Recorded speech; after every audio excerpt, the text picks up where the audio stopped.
नमस्कार, तुम्हा सर्वांचे विद्यास किचनमध्ये स्वागत आहे. आज आपण बनवणार आहोत शेवग्याच्या शेंगाचं सूप. आपल्याला माहीतच आहे की शेवग्याच्या शेंगामध्ये आणि पानांमध्ये कॅल्शियम हे जास्त प्रमाणात असतं आणि कॅल्शियम हे आपल्या हाडांच्या मजबूतीसाठी खूप फायदेशीर आहे. शेवग्याच्या शेंगाचं सूप बनवण्यासाठी काय काय लागणार आहे ते आधी पाहूया. तर मी 3 शेंगा कट करून घेतलेल्या आहे आणि जे वरचं साल मी काढून घेतलेलं आहे. एक कांदा आणि एक टोमॅटो उभा कट करून घेतलेला आहे. कोथिंबीर, पाव चमचा मिरी पावडर, पाव चमचा जिरं, अर्धा चमचा लसूण अद्रकची पेस्ट, 2 मिरच्या. जर तुम्हाला जास्त तिखट हवं असेल तर मिरच्याचे प्रमाण जास्त करू शकता. शेंगा आपल्याला शिजून घ्यायच्या आहेत, तर त्यासाठी मी गॅस चालू करून एक पातेलं ठेवलेलं आहे. त्याच्यामध्ये एक तांब्या ॲड करते पाणी.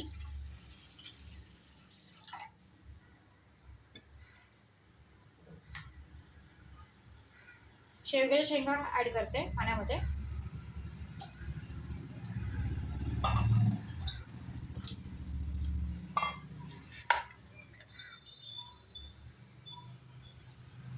कांदा, टोमॅटो आणि मिरची ॲड करते.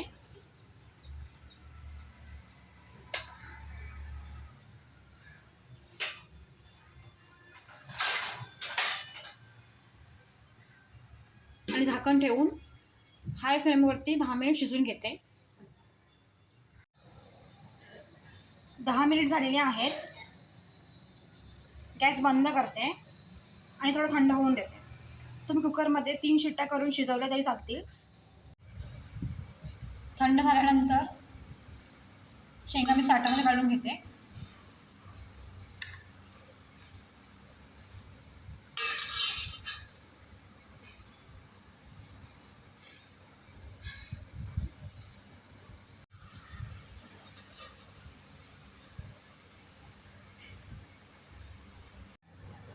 सर्व शेंगा ताटामध्ये काढून घेतलेल्या आहेत.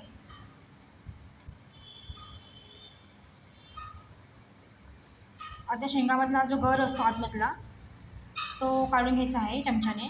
तर शेंग अशी कट करून त्याच्यामधून असं गर काढायचा आहे.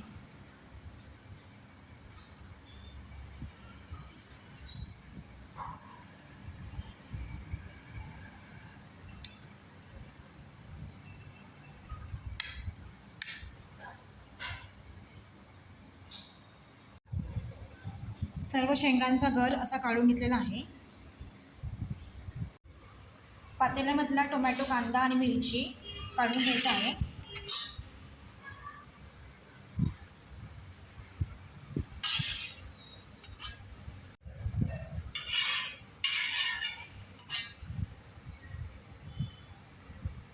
कांदा आणि टोमॅटो मी काढून घेतलेला आहे आणि हे जे बाकीचं पाणी आहे ते नंतर यूज करायचं आहे, फेकून द्यायचं नाही आहे.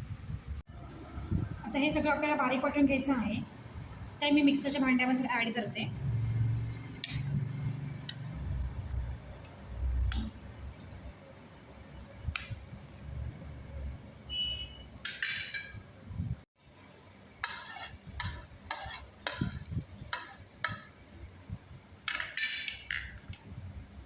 कोथिंबीर ॲड करते आणि बारीक असं वाटून घेते.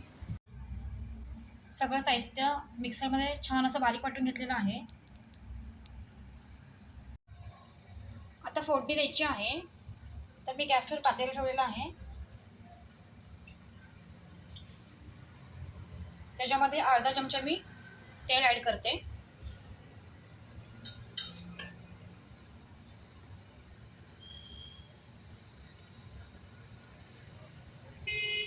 तेल थोडं गरम झाल्यावरती जिरा ॲड करते.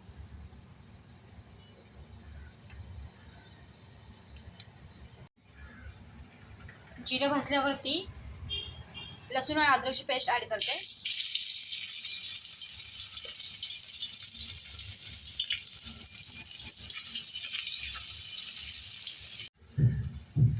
लसूण अद्रकची पेस्ट भाजल्यानंतर त्याच्यामध्ये हे मिश्रण मी ॲड करते.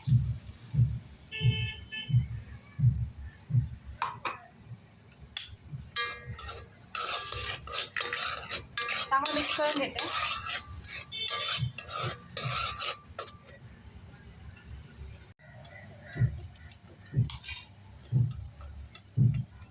एक तांबा पाणी ॲड करते आणि जे शिजून घेतलं होतं आपण शेंगा, त्यातलं जे राहिलेलं पाणी होतं ते मी ॲड करते.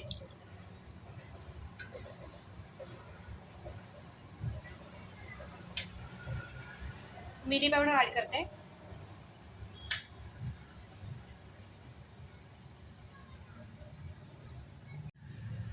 चवीनुसार मीठ ॲड करते.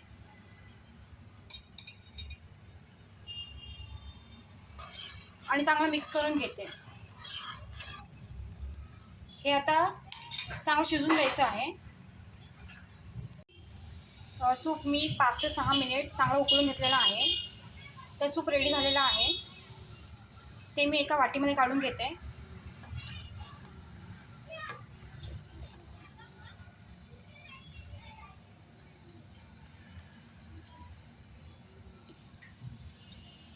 तुम्हाला ही रेसिपी कशी वाटली कमेंट करा, लाईक करा आणि सबस्क्राईब करा. थँक्यू.